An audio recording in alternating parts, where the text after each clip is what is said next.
Од земјите во регионот, Македонија со најмала помош за компаниите.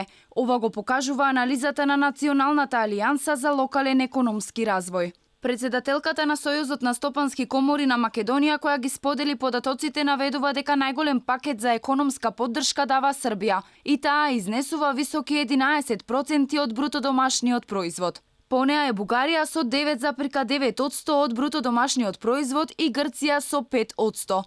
Хрватска и Босна се со приближно исти одвојувања од нешто повеќе од 3% од брутодомашниот производ. Според анализата, Албанија издвоила 1,3%, додека последна на листата е Македонија со 1,2% поддршка. Во овој момент, додека се соочуваме со предизвикот за справување со пандемијата, пакетот за економски спас не е доволен, ниту доволно брзо достапен за да создаде услови за навремено закрепнување. Според неа, финансиската помош во цел свет е главно во вид на субвенции и кофинансирање на фирмите или грантови, додека кај нас помошта е во форма на позајмици и кредити.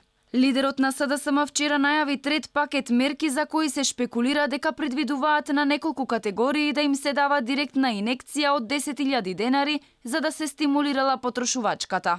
Но според Арсовска би било подобро да се има предвид дека во оваа криза поголем проблем е понудата отколку побарувачката.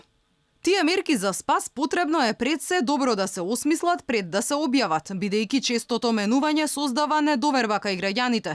Креира слика дека не се знае што треба да се постигне и како да се дојде до крајната цел. Заев посочи дека третиот пакет економски мерки се уште е на ниво на дебата, но дека за него зелено светло веќе дал економскиот совет на СДСМ на кој учествуваат и Спасовски и Царовска.